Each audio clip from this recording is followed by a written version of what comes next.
Salam alaikum. Nauna Sili Saudani depuis Conakry.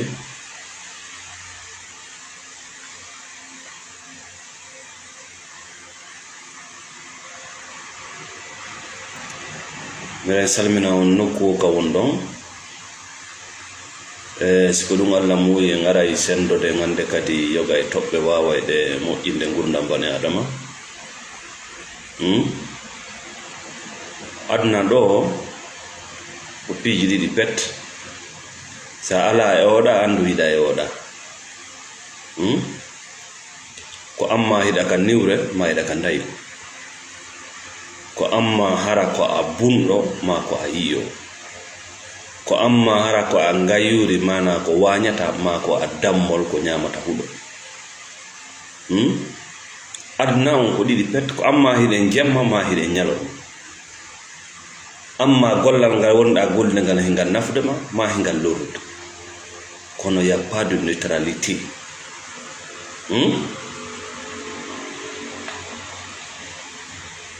Merci Amadou Diallo, Tahirou Sow, Mamadou Sarafou Diallo, merci beaucoup depuis l'Italie. Ko piiji ɗiɗi pet woni kaduna ɗo. Yalmal qiyama kadi ko piiji ɗiɗi, ko amma hiɗa ka aljanna ma hiɗa ka yiiti. Ka aduna ga ko amma ko a libre, ko a hettiɗo ma, ko a esclave, ko a maccuɗo. Ko amma hiɗa ka kaso ma hiɗa ka yaasi. Cerno Fulani Man Diallo, bonjour. Salut Condé, bonjour. Adji Diatou Diallo. Ko piiji ɗiɗi pet, donc sa yaali hoorema parmi les forts, andu tu es parmi les faibles.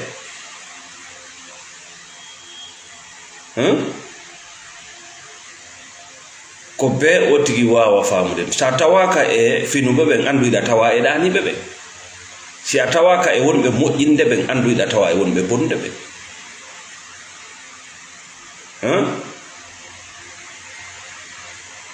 Sikkugol noon wongol ka yimɓe lo'uɓe ɓen, sikka yimɓe tiiɗuɓe ɓen naatoya yiite, ɗum ko gollugol golle Allah ɗe, ko Allah andi ko hombo natta yiite, ko hombo kanko andi hombo natta aljanna. Sikkugol ma wonugol lo'uɗo, jabugol wonugol ka niwre, jabugol wonde a janga, jabugol wonde victime toñeteɗo, jabugol wonde maccuɗo exploiteteɗo. Sikka sa jaɓi wonde on statut social de bassesse, an aljanna on ko an jeyi wonɓe ma wadde ɗum ɓen kaka yiite woni yawde, ko golle Allah wonɗa gollude ɗo. A anda Allah, a anda dina makko kam, a anda ko honno Allah gollirta wurinna, ko ɗum wiyete jahil. Allah addalema ka hoore ley ɗo pour être faible, pour se victimiser. Ko addirma ɗo ko fiya wuro, c'est pour lutter pour ta vie. Il t'a envoyé pour lutter. O addalma ɗo fiya haajo yimɓe.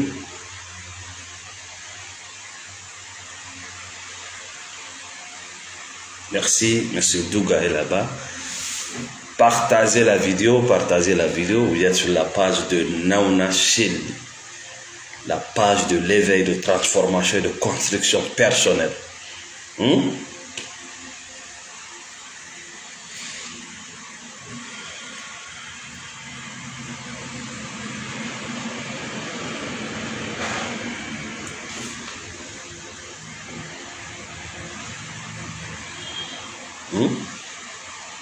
Donc si tawi hiɗa ka lo'uɓe, hiɗa ka ɓe janga, hiɗa ka niwre, hiɗa ka wonaɓe toñede, hiɗa ka candidat wo ko fokkutuɓe aljanna, faamu hunde wotere pet.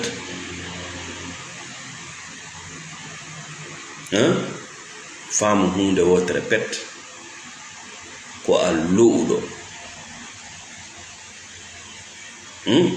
Jaɓu lo'ere ma nden a sansay, ko a lo'uɗo ko fof noon sa jaɓi ɗum ɗon tu peux changer.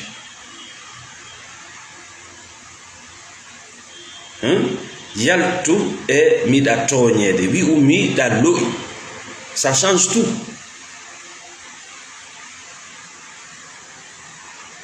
Ko hoolareji men ɗi woni en tampinde banadama koko hooli kon o wonata, koko hooli kon tun woni miijade. Merci Moutar Diallo. Jaɓu remplaça miɗa toña e miɗa lo'i, par ce que no serti andi no way wigol mi yejjutu a sanzata, mi yejjutu on ɗon sanzata, mais sa wi mi falju andi ngandi ma ndi jaɓata on message ɗon sona gollay. Sa inni mi falju ngandi gollata, ngandi ganda ɗum ko erreur, pardon mi yejjutu ngandi jetta ɗum erreur, hakkille maɗa jettata ko erreur. Mais sa wi mi falju ngandi ɗin rewa e rewiti ɗin fof hara a faljitali, par ce que andi ɗin gayni ɗin gollaki. Mais sa inni mi yejjutu a ɗayni toto woni, miɗa sikki a ɗayni toto woni. Mais sa wi mi bonni wonani dowa walorade, automatiquement hakkille maɗen no wawi change hande kadi sa artano e hunde nde.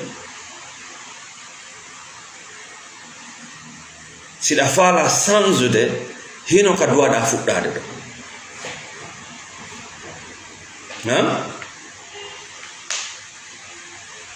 Merci ba Ceerno Amadou. Siɗa duwa change andu no hunde wotere ko wiyete kon hakkille. Hakkille no ton wowaki paradigme yiɗa ya change, parce que changegol ko yahangol ko anda, changegol ko yaltugol ka daɗɗude ka wowtuɗa ɗo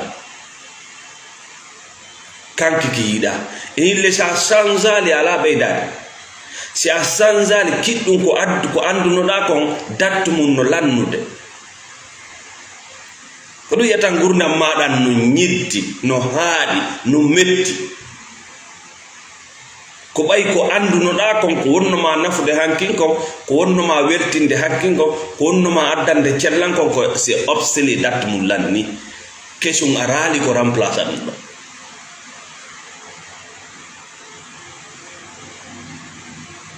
Hiɗa suuɗade noon e ɓawo lo'ere, hiɗa suuɗade ɓawo lo'ere e inde tooñe. A sanzata miɗa tooña, a sanzata. A sanzay miɗa lo'i, ko ɗon sanzata. Par ce que sa tiiɗi ko wonma tooñude ko watama tooñude, ko waɗi siɗa tooñere ko ɓay a tiiɗa, ko ɓayɗa suɓi ñaamugol huɗo e di wañugol, hiɗa suɓi ñaamugol huɗo e di wañugol, hiɗa habbori wañoɓe ɓe yo sendodo e ma. Merci Baguiné depuis l'Allemagne. Hiɗa habbi wañowo on yo sendodo e ma. Hiɗa gollude place Allah, hiɗa faala wadde golle Allah ɗe, hiɗa konti ɓeɓe wonɗa wiide ko toñoɓe ka yiita yaata, teke ko golle Allah ɗe wonɗa wadde ɗo.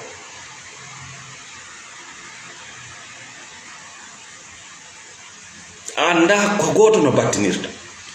Si goɗɗo tuubi hande, o laɓɓini tuubuye makkon, o maayi jango, imo konta tuubuɗo. Annon si a maayi, a gollitirali ko Allah hokkuma kon, a gollitirali juuɗe maɗe, a gollitirali hakkille maɗe, a gollitirali opportunité ji, sababuji ɗi Allah jonnuma ɗin, a gollitirali. Si a maayi a tawoyi Allah no hasika o naadoye yiite, sabu ko a gollitirali ko jonnumaka.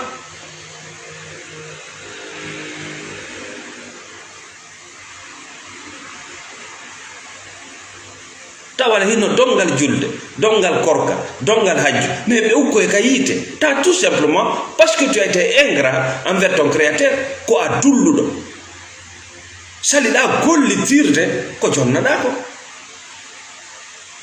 Ta ko ɗum natma yiite, du fait que tu n'as pas voulu utiliser ton potentiel qui est à toi.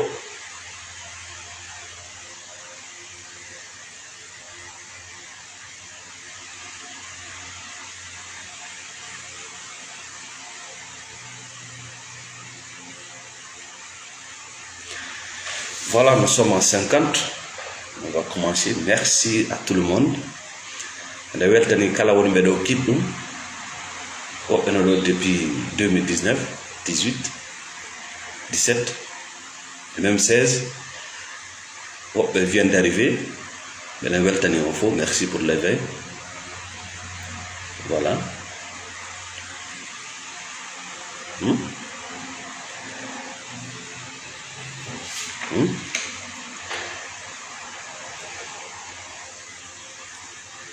Donc wi karande lawol si a tawaka e wañoɓe ɓen sikke ala a tawete e wañeteɓe ɓen a jaɓay ɗum c'est une réalité naturelle. Si a tawaka e golloɓe ɓen a tawete e torotoɓe ɓen.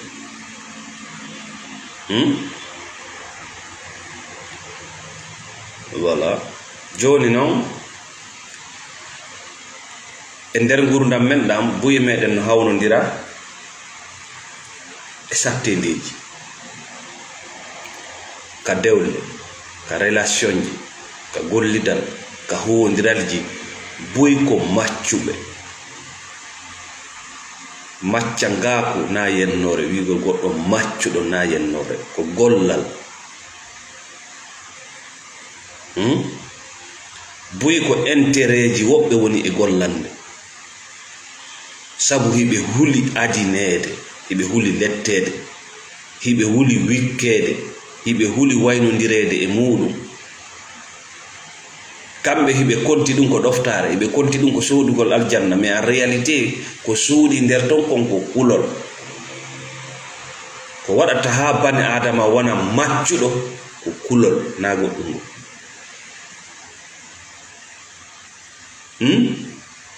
Andi ko ngol kulol duwano wonde sombo ɗoftoɗa Allah. Nde wonno a jaɓali ƴettude ngol ɗon kulol, jonna taguɗo ma on, par ce que taguɗo ma on ha to jina e man. Kanko mo taguma atto o tagudema o waɗane kala ko hato jinɗaymo, ko an hato jinema. Donc sa jonnitimo ngol ɗon kulol, kanko o exploitatama. Bal ngol ɗon kulol wonay sombo, tiiɗa, ɓuttina. Hawlorgol Allah subhanahu wa ta'ala, tawakkalal. Ko ngol kulol o ƴetti o jonni bani adama, ma jawdi, ma matériel. Bani adama non si a rewimo il est faible. Donc énergie ma on ƴettata ko ƴiƴam maɗa o yarata pour exister. Si a rewi jawdi c'est parce que tu es faible, parce que jawdi waɗa yaha ar. Donc a wona maccuɗo jawdi, a sikkay wonugol pauvre ma, sikkay kenen perdugol jawdi, c'est l'enfer. Ara ça n'a rien à foutre dedans. A rewa yimɓe ngol non kulol ɗon waɗay ha goɗɗo wano ka dewgal o hawrodira ko wiyete ko narcissique pervers PN. Sa yehi ka diina islam ka nder qur'ana ko ɗum wiyete fasiki.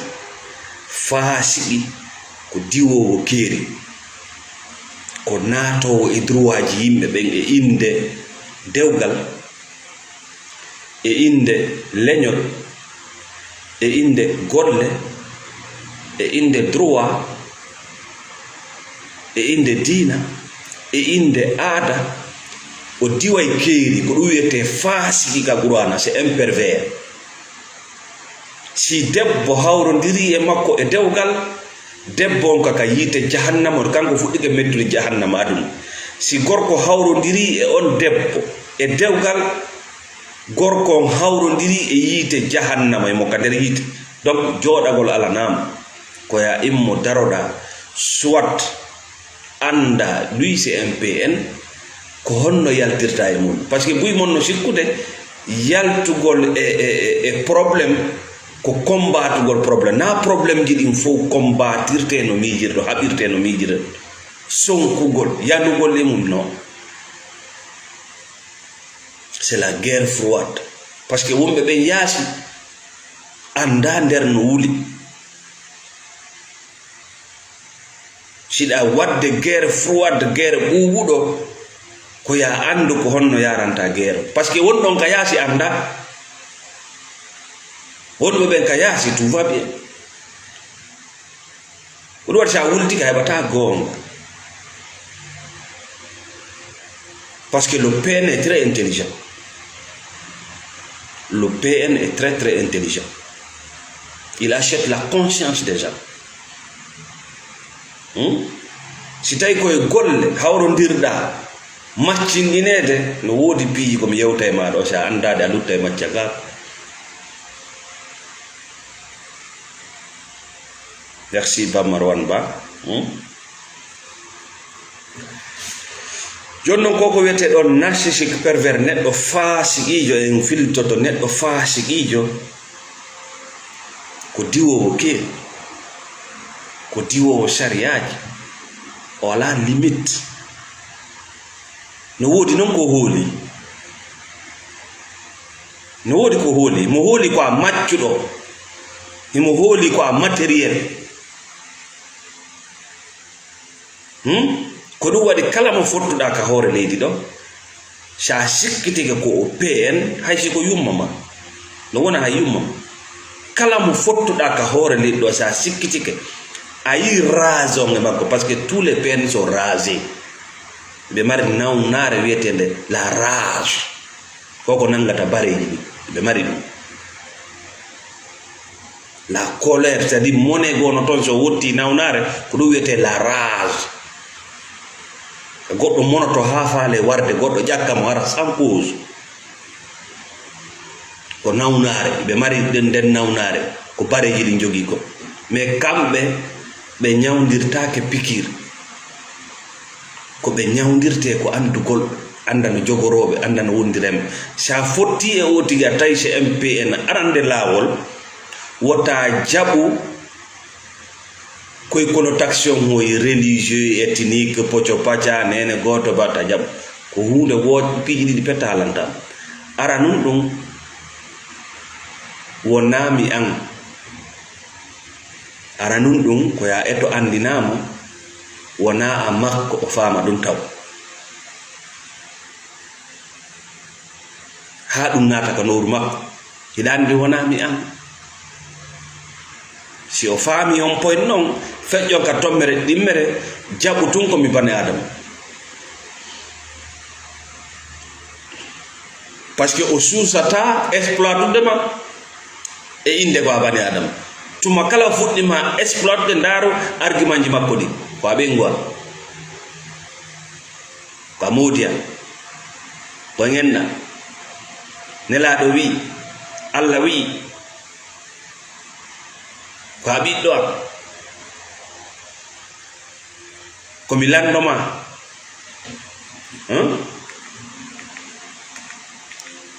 O suusatama exploitude si tawi a wi ko a bani adama, o yarata to, parce que l'être humain est libre.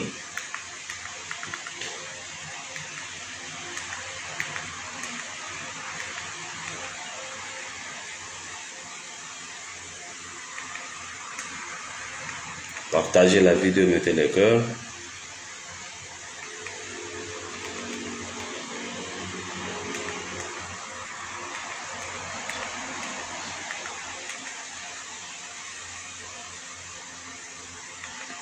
Merci Douga est là-bas.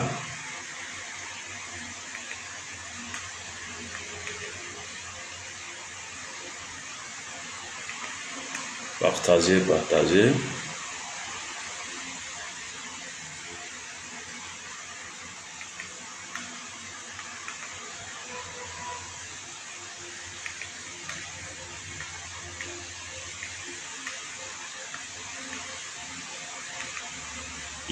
Mais anda si ɗon faami ke tuma kala fottuɗa e PN mana on fotti tay gurdam monɗam be sendo ɗo, parce que MPN ça ne sert à rien de se justifier.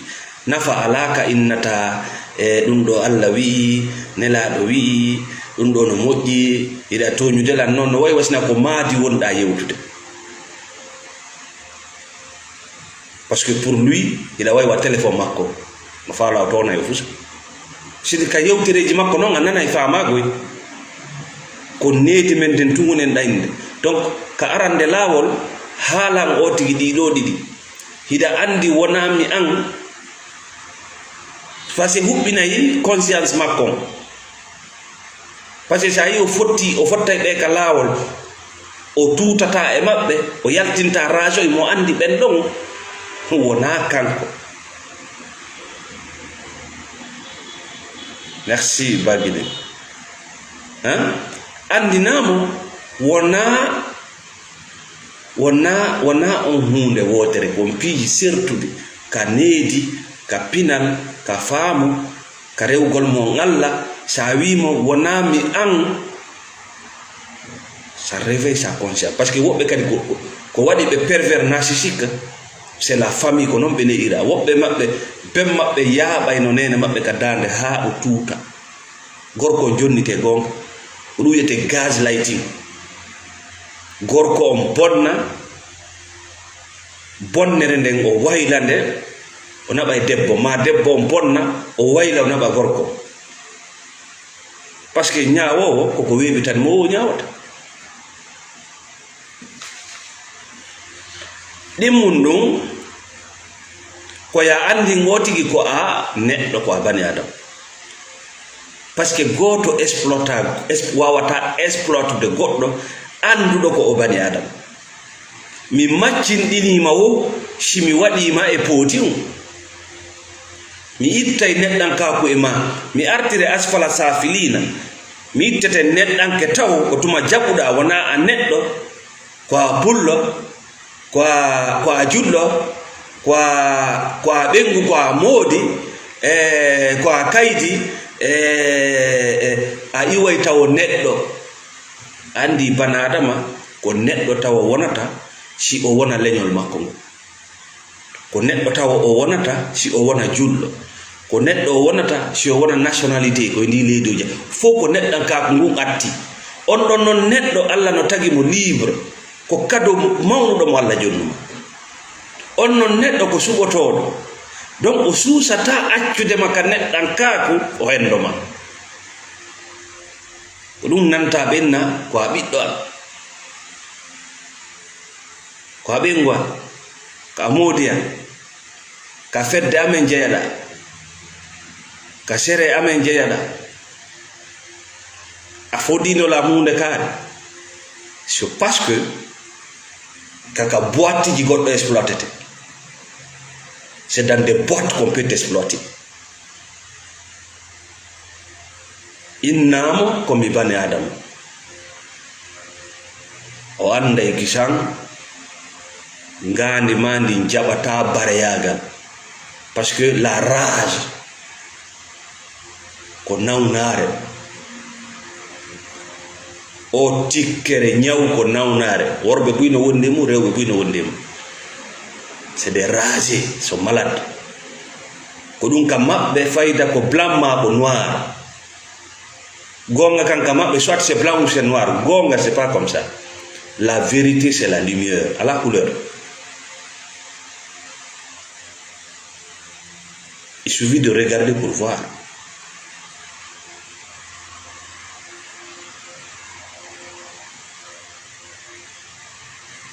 kamɓe ɓe sukkude Allah ko bani adama ko wiyata ɓe ƴetta Allah eɓɓidira e piiji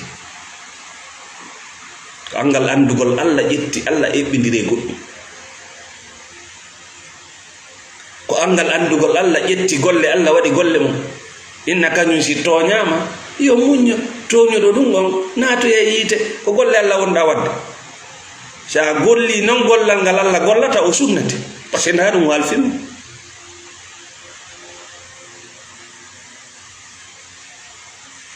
sendidir wonugol toñaɗo e wonugol lowɗo goɗɗo no tiiɗa o tiiɗa ara mo tiiɗi ara mo laami mo mara doole kono goɗɗo toñamo no waɗa o ndaara o tawa toñuɗo mo on himo wawi mo hendade o muñcita o muñño yaha aucun probléme mais hiɗan lo'i no serti hiɗa toñede lowɗo on komo foddi e ñamowo wuɗo ko ñameteɗo an a atire woni buuro ma an a pooɗa e moni wara o régle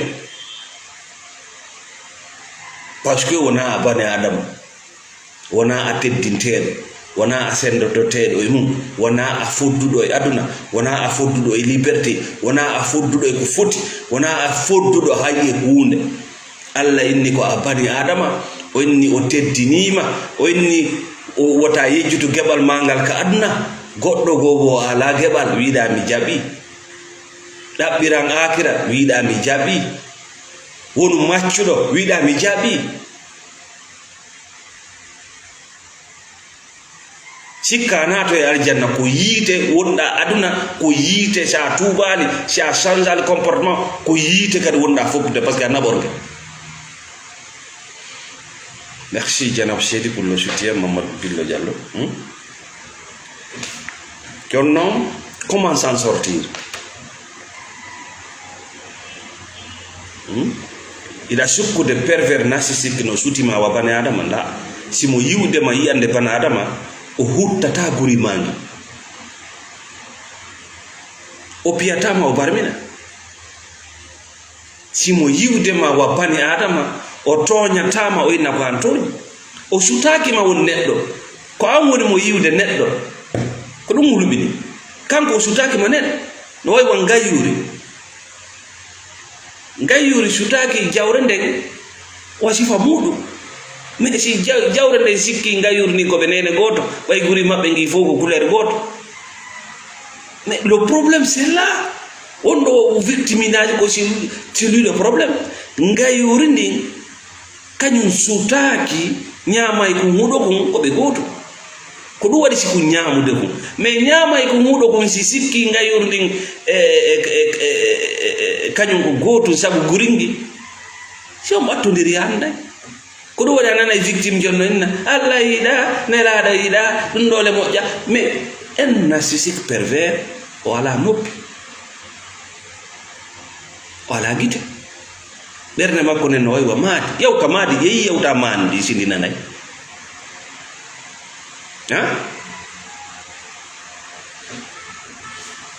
donc le narcissique o faasiqijo ɗo ko Qur'an wiyata faasiqi c'est à dire mar faasiqi ala hattode o yahata e gurdam goɗɗo ha o inna no mi bonni jamais faasiqi ko diwowo keeri ko waɗi mi inni on so wallini keeri ko sa wallini keeri ko ya jogo jandi kala natuɗo ka keeri ko ya adi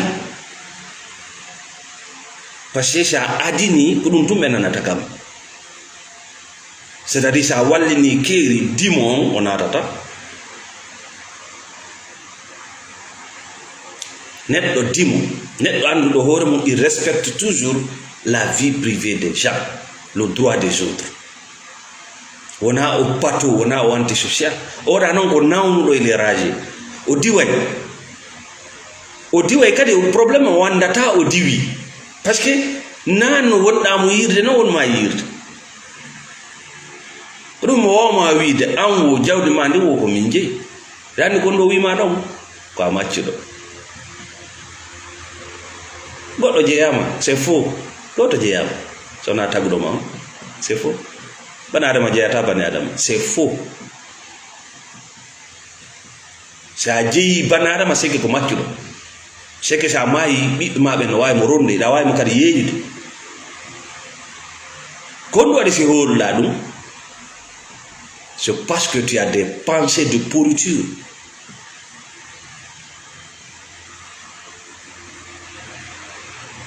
parce que vous avez des éducations obsolètes qui datent mu lan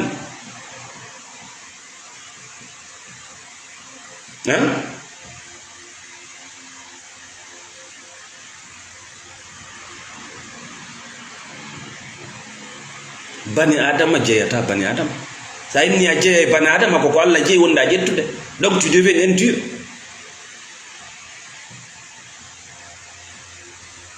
bani adama teddungal ngal o Allah waɗi ngal e hoore makko a watamo jewde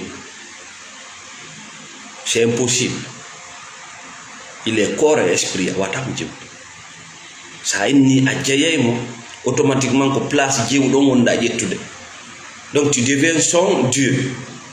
Et lui devient l'esclave.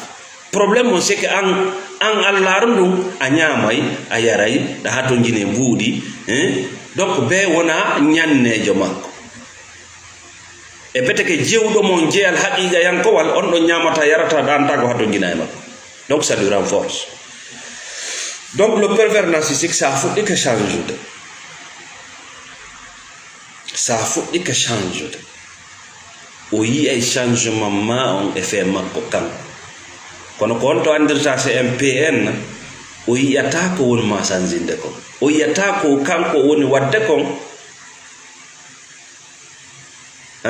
kanko ko woni ma wadde kon o yiyata ɗum ɗon ko woni ma sanjinde ko mais ko wonɗa sanjude kon o yiye. Oui, le PN est très dangereux.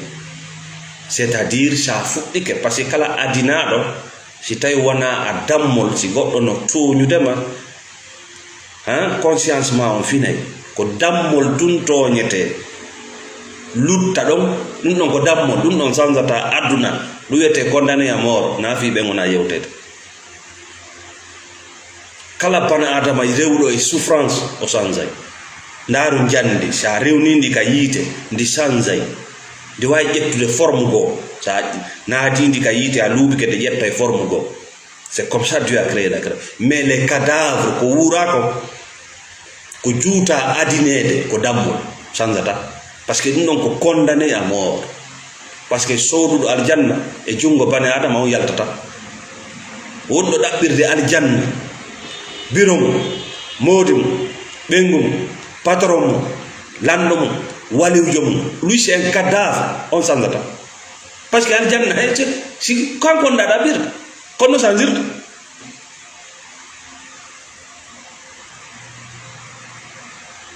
Goɗɗo ne jonne ko jogaki kono goɗɗo jonnirte aljanna kanko naatoya yiite.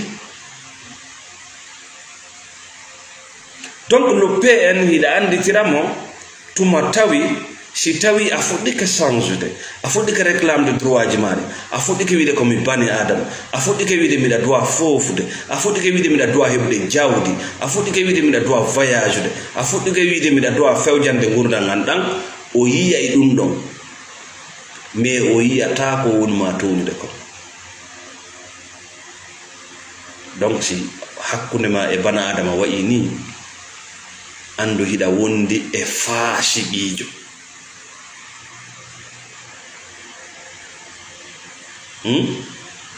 Ko tuma goɗɗo woni naafiqi o acciri hersirde naafiqankaku makko ngu o wonata faasiqi.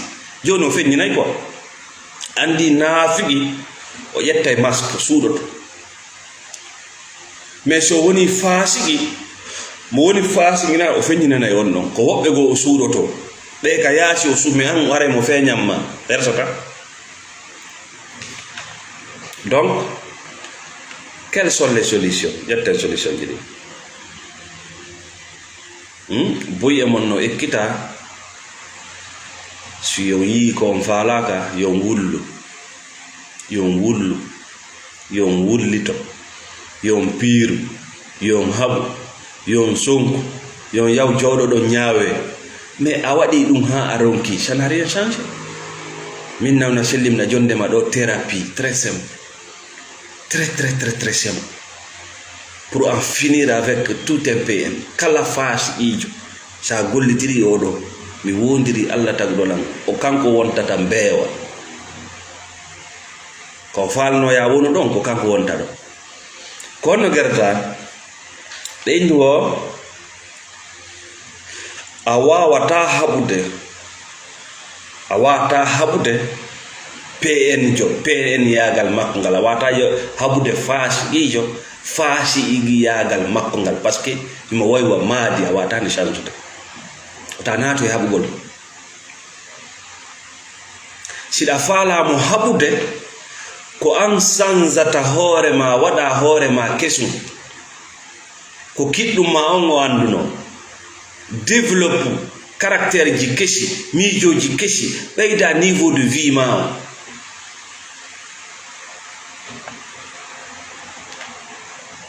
o sa ɓeydi modèle ma o a ɓeydi caractère ji ma ɗi kiɗɗum ma ko anduno kon wonay obsolete andi ko ɗum ɗon kanko andi automatiquement haray fosewol woni hakkunde mum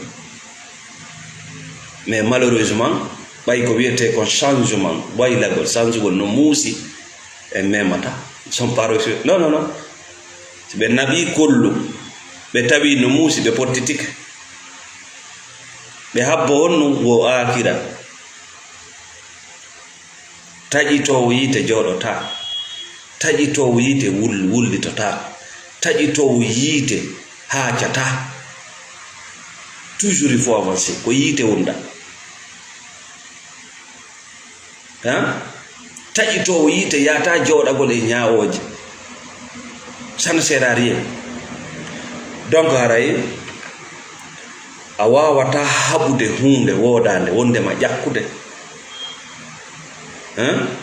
sabu yanugol e mayre ñande wo ñande e piiro e ñaawooje hiɗa haɓira hunde nden so a développé kesum ñummode kesum wattande hesere miijo keso comportement keso yiyande hesere tawde noon kesum ɗum ta ɗum ko ɓeydi ɗum e valeur ɗum ɗon waɗay kiɗɗum ɗum dat mum lanni kono sa sikki a luttayi miiɗa waɗa miiɗa wiya arjanna gadiya yawma qiyama mi yafataka kadna ga o régulte amma to ko Allah ande mais ga o régulte propre ala non ko waɗanta ɓiɓɓe ma ɓen hewti koko mi haalan maɗo parce que ça change de modèle le PN va continuer à te suivre et finalement ɓiɓɓe ma ɓen kadi wonay dammi ɓe sikkay jaɓugol toñede ko diina ɓe sikka jaɓugol toñede ko natoygol aljanna jam fika ɓiɓɓe maɓe a jam fika ɓiɓɓe maɓe a développi parasite kadna ɗo ala ko waɗanta ɓiɓɓe maɓen hewtiti waynodirgol e PN jo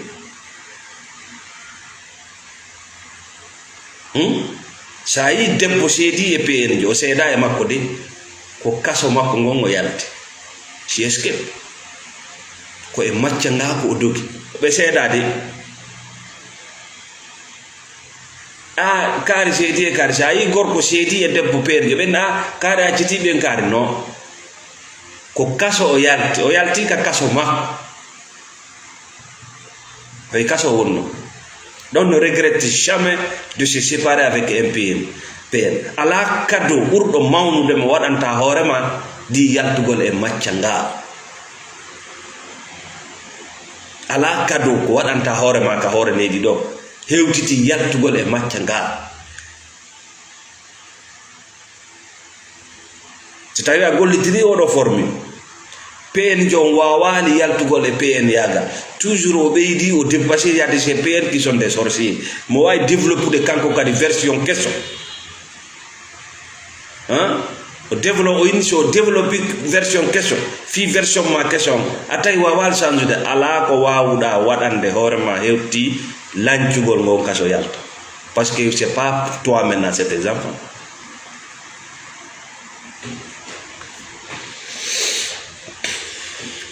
ɗimmum ɗum fiya dikku e PN no gasa a wawi ƴettude oɗo formule PN joma on change c'est ce que je souhaite haɗa dewgal ma ngal gonali mais si tawi ma hara moƴƴade a wawi sortade est ce que ba yalti hara hinon deuxiéme solution kadi wo ñawdagol o thérapie waɗugol thérapie ko laaɓalngol hoore mum buyi e men en ala jabbude laaɓalngol hoore men c'est là le plus grand problème de mon andi fo no wawma tunande fo no wawma janfade fo no wawma fenande mais siɗa laaɓande hoore ma ala fenande hoore ma tu peux exister mais si a ɗayni hoore ma c'est terminé personne ne peut t'aider Personne ne peut te dire, ça fait nani horma, personne ne peut te dire. Personne ne va te dire la vérité. Odun yata yimbe be yahay be dabba waju be waju kala kabe yehi. Kala kabe yehi yimbe ko welata noru mabbe dum halanta be. Le problème c'est wona won do halde o yali ka gitema hida yidi gonga. Parce que nder yewtere monde nga taway o memi temmere nde mais réaction ma on hollimo ko a fenno no hore ma ko a lowdo donc o terti kan don yewtere o ndari ko wela e mako ngo jonnuma. Le problème c'est toi, c'est pas eux. Parce que tuma kala o tigi fala wiide ko an woni problème o bunsun a way di halaka ko a toña. Donc la personne va s'arrêter là parce que il veut pas te blesser. Il veut pas te blesser. Andu non hunde mo irta bane adama ka hore leydi do ko ɓuri hewde ko si bonali taw piiji buyɗi yata no moƴƴiri yimɓe hande bonu taw.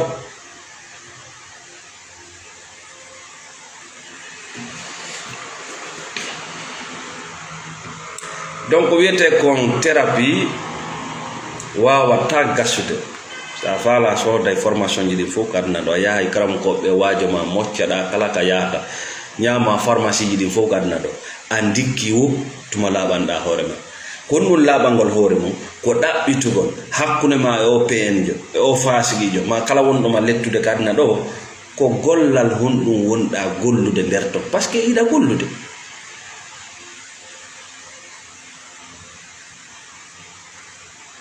Iɗa gollude iɗa joude rôle e si bande chef ala acteur ala si acteur ala bande chef ala kala ka nanɗa ɓe na ino acteur jo ganda bande chef no to tu joues quel rôle. ɗaɓɓitu golle mum wonɗa joude nder ton kum taw kun no waɗuma lowɗo taw kun no waɗuma adinteɗo taw kun no waɗuma nagge itta ɗum ɗon. C'est toi la solution. C'est ce que je veux dire par là. Hein? C'est toi la solution. Quand on dit ça, c'est toi la solution. Et oui, do esai. No heewi ko yiyata bani adama non ɗaɓɓa solution ka wala wona yawgol ka batiniɓe yawgol ka bile dowgol ɓawo mawɓe mumɓe dowgol ɓawo ceernoɓe ɗaɓɓa solution ka ala hiɗen goywa neɗɗo mo saabi oto mum on majji ka nder oto makko c'est à dire on naɓa jungo ngon fi huɓɓingol oto on saabi on yana o ɗaɓɓita ka nder oto yaali o cippo o omba bafal ngal o yaha ka o huɓɓina farji oto on o yaha ka farji ɗin yonni ton himo ɗaɓɓitude ton yimɓe ɓe gara ɗon walla mo ɗaɓɓitugol a goɗɗo enna ene baba ko honto saabu ma on majjiri tigri men wallitomaji o wiya saabi on ka nder oto majji donc a faala men wiide saabi on ka nder oto majji kono ɗa ɗaɓɓitude mo ka yaasiɗa fi on ɗum ko ɓay ko ganday gini ka nder oto no neɓɓi ko ɓay ampoulle ji ɗin no huɓɓi ga buye men ko no waɗi solution ji men ɗin ko nder wontiri mais on préfère des solutions extérieures. Ndaru bareru ndaru ñaariru sa wallinani bareru ñamete kono ndu watta ndu ara woni ndu gollitira ko Allah jonnindi ko kine ɗen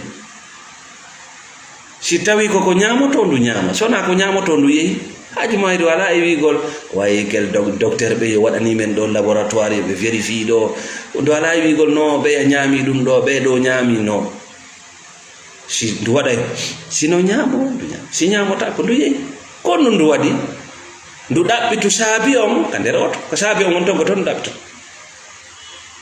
sa yi ɗen yaha YouTube ɗen yaha Google ɗen ɗon dakaramo koɓe parce qu'on pense que on ne peut pas ko lo'ere nden noon d'accord sa anda landagol anduɗon moƴƴi mais s'il s'agit de décider hoorema c'est ça la thérapie mais ko on no anda alandike mo anda a ƴetti décision ji mo anda ko ɗum habbita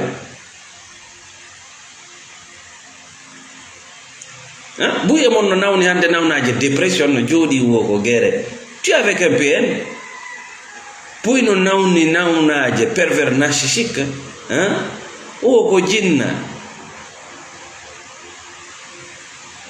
bana adama no mari faaleji sa heɓi faaleji jeɗɗi ɓandu ma ndu noddima e faaleji jeɗɗi ɗin faaleji jeɗɗi ɗon fof hay hunde laataki si faaleji jetaɗi ɗi ngari si ɗon laataki tu tombes dans la dépression sa ñawdal dépression ma on a feetay c'est terminé hakkunde bana adama selluɗo e ɓe yiyata ka laawol ɗa ko ridohu ngo kunni kenen hiɗa waɗa yaha ara dépression mentale, anxiété, trouble de personnalité, bipolaire hiɗa yaha ɗon ara mais ñande go a yahay ronka artude ñande go a yahay ronka artude nde ñande a anday a nincay ko won darndaga par ce que ɓe wonda e ma lewru lebbi ɗiɗi tay gasa ka lawol ɓe naɓayma personne ne veut s'occuper de toi a dankaki hoore ma homo dankatoma aljanna mo wonnoɗa habborade on a yiyaymo a woni hon ɗum poubelle aduna yalla dandu en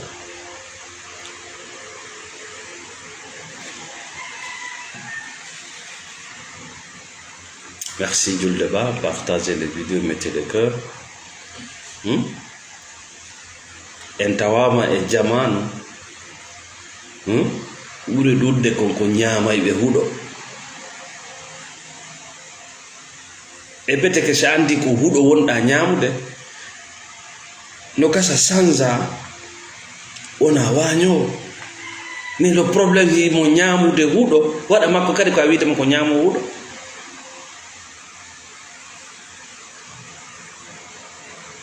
parce o victimisation koye ñamugol huuɗo tawa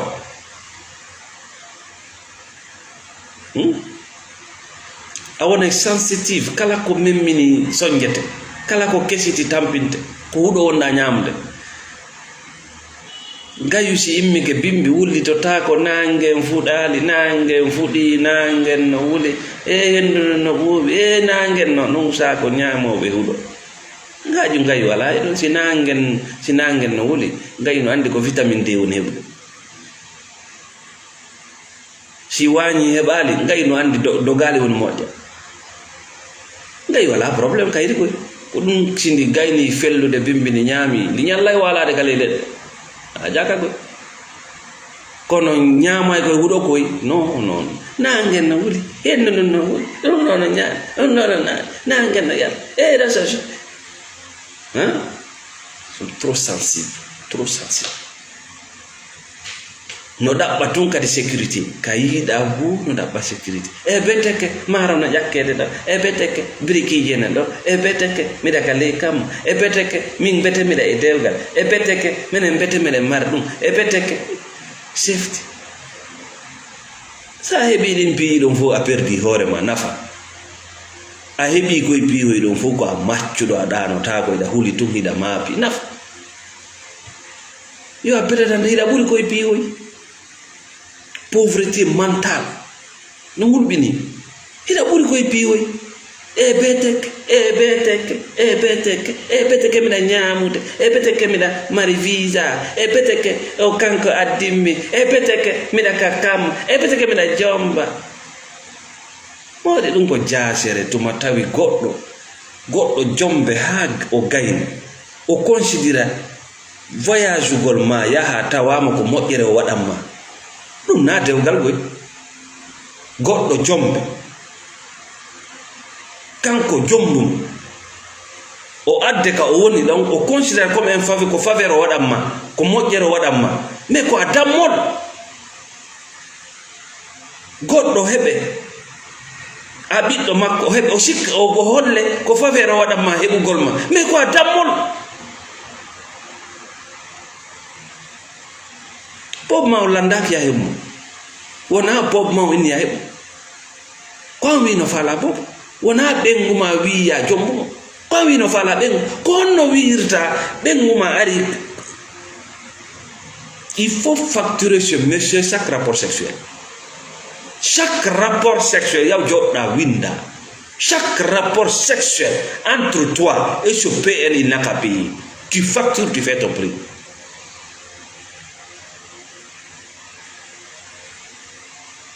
Ce n'est pas un mariage. Il a nyande, gorko wi. Min adduma do, mi moƴƴi e ma. Addugol ma ko faveur mi waɗanma mi dewgal ngal maayi.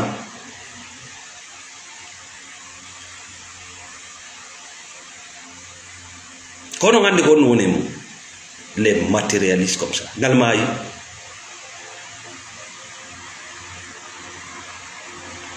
Ila nyande debbo heɓani gorko ɓiɗɗo o indi gorko min ko min heɓanma o ɓiɗɗo, c'est-à-dire o considère heɓangol gorko on ɓiɗɗo o wallumo o moƴƴi e makko na e dewgal wonɗa. Vous êtes des trafiquants humains, des cannibales.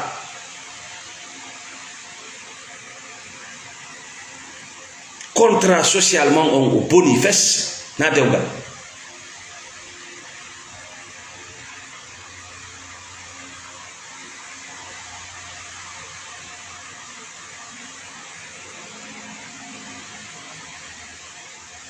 Sida fala moƴƴade yimɓe ɓen Allah no innuma gommo moƴƴotoɗami. No wodi miskimɓe buy falaɓe yawde Occident, falaɓe yawde Angola. Ɓay hiɗa moƴƴi kade moƴƴata goɗɗo e ma. No wodi paykoye buy falaɓe kayriɓe yangade aɗa jonna. C'est parce que il y a pas retour d'investissement. Hiɗa andi ɗon sa jonni ɓen ɗon a hettata. Hiɗa andi ɗum ɗon ko sadaka. Mais kono wirta hiɗa faala ɓengu ka hoyna ɗaɗi, hiɗa faala ɓengu mo wonda e mum, hiɗa faala ɓengu considéra wondugol e makko ka wonɗa ɗon, ittugol mo ka jombuɗama ɗon adda wonda e makko ko moƴƴere waɗanɗamo.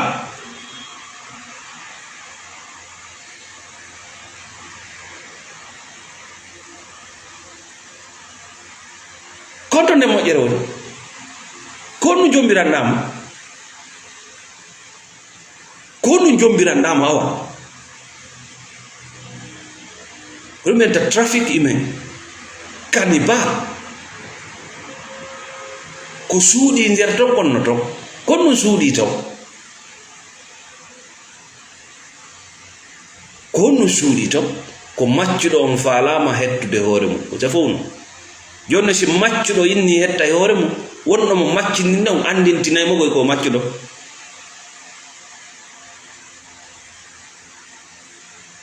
Gorko vice versa kono heɓiranta gorko ɓiɗɗo inna hiɗa waɗani gorko moƴƴere moƴƴere woni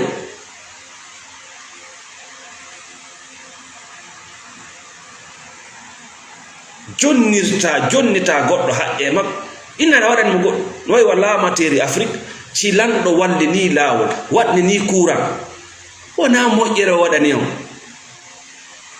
o moƴƴaki e mon de koko duwa gollude o golli wona jawdi makko, koko halfinɗon mo o golli dari o daɗi yawgol kaso haray, o daɗi adinede, o daɗi wirtede ko hoore makko waɗani haray o tigi no wayi wa lamɓe Afrique hiɓe considére waɗangol on ndiyam courant labtañi moƴƴagol e mon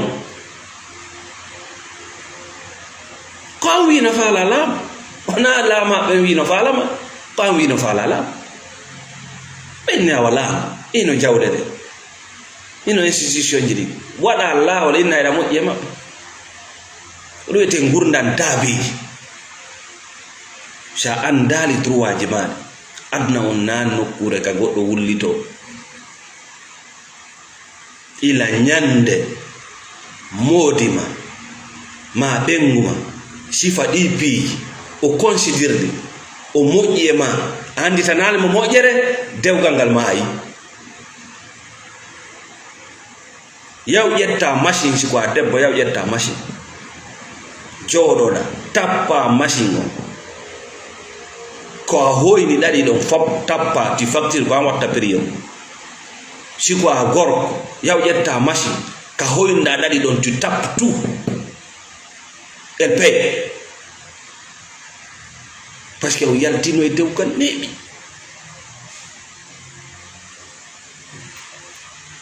Faut tout facturer. Tu es avec un PN, tu es avec un trafiquant humain.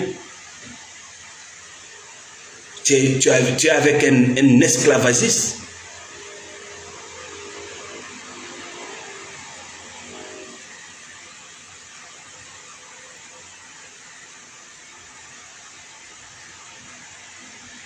C'est-à-dire, tu fais voyager les gens pour les exploiter, mais pas pour vivre avec eux. Hay sariya bani adama ka droit de l'homme ida doit nangue de socket parce que intention ma on jaka wala ba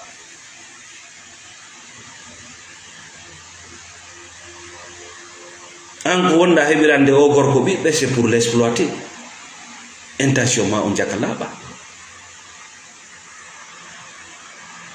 ko ɗum ɓenata mariage de poubelle. mais ko ɓuri yurmede a taway gorunkun ma deyunkun gokko e makko no haala ɗon fi aljanna. La ilaha illallah muhammadu. Hara goɗɗe maɓɓe no joɗɗon no haala fi aljanna, no haala fi akira. O yaltino e dewgal hiɗa ɗaɓɓirde contrat de mariage o mayino hiɗa jooɗi ɗon fi aljanna.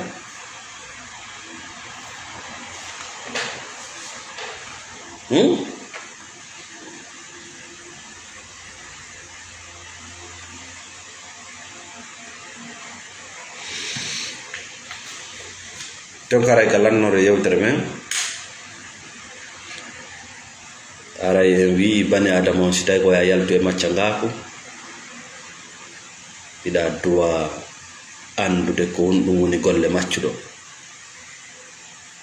tertoɗa gollugol ɗum tuma kala yiɗa goɗɗo no wullito ella ala mais hitande ɗa wullitade, duuɓi ɗiɗi ɗa wullitade, duuɓi 10 ɗa wullitade, a heɓi ɓiɓɓe ɗa wullitade, a fuɗɗike heɓde taniraɓe ɗa wullitade, wota wi'u ko a toñaɗo. Sina ɗum a sansata wi ko a lowɗo. Ala ko waɗanta ɓiɓɓe ma ɓe hewtude sansugol nden lo'ere waɗa tiiɗe. Sina ɗum a lo'ina ɓe kamɓe kadi. A waɗa ɓe beyi aduna ta beyi sikkuɓe toñegol ko aljanna. Humondira e dina ko humondiri ko e ɗoygol. Merci Fatoumata Diallo pour le soutien. Merci Alpha Mamadou Ba. Wi ko arande lawol bana adama yo wawu andude ko honno waynodirta e PN jo harana pirdugol e makko, wona ñawdugol e makko, wona justifiagol parce que mo waywa maadi, mo waywa maadi ndim maadi ka suudu ma ɗon ko non o way. Si tawi ndimmaadi ma ɗon a wullay ɗon a yewtay ɗon handi fama goɗɗum awa. C'est tout simplement ko ya ɓeydu niveau de vie ma on. Andi siɗa ɓeydude niveau de vie ma on forcément a okkipoto hoore ma, a dankoto ɓandu ma ɗum, a dankoto ñiiƴe maɗen, a dankoto sukunu ma ɗum, a dankoto a gollay, parce que je vous dis 50% de nos problèmes sont économiques. 50% problème ji men ɗin ko économie. Buyno wakkili macca ngakun no haala ɗon inde Allah ene laaɗo no inna no toña, mais sa wattan yiila c'est purement économique. C'est-à-dire la personne est dépendante, mais no suuɗi non parce que hay no suuɗimo kanko. Voilà, no su parce que jawdi sa memi jawdi a suusay. Piiji buyno ɗo hiɗen huuli c'est la pauvreté. Piiwoy buyno ɗo yimɓe no waɗa yimɓe am no huuli embargo no huuli wikki, c'est la pauvreté. Ko kuule parce que tu dépends de ces gens là. Kala wiiɗo ta ɗaɓɓu jawdi watta hiila. Goɗɗo ko wiyata ta waɗu ko boni kono ta ɗaɓɓu jawdi, jawdi no boni.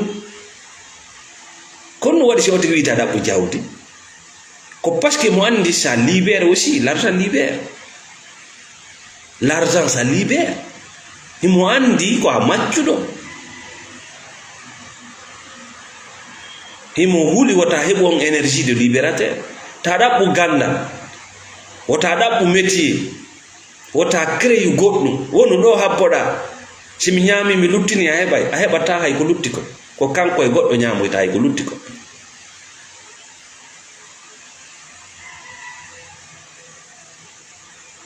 si wiyo yama ya nato aljanna kadi o wiyay wata nato o innay no adde mo ga ko menen fo duwa fewjudude taw mais ganda siko kanko duwa yawde siko min adde mo ga taw ko min woni allaru makko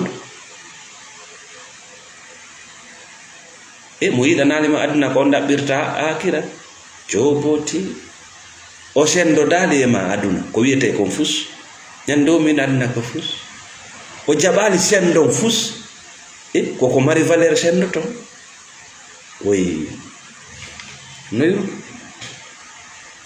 donc ara miɗen salmina kala ƴettuɓe tammu jenti nawna silli sawdani miɗe weltani kala wonɓe sponsor de oɗo page wontiranɓe Angola Dansoko Mamadou Siré wontiranɓe États-Unis Pa Mamadou New York City Monsieur Boubacar Thierno Diallo wontiranɓe en France Monsieur Sali wontiranɓe Belgique Madame Fatoumata Balde wontiranɓe États-Unis Adja Soado wontiranɓe banggue Europe Djiw Bari merci beaucoup miɗen salmina nokku ka wonɗon.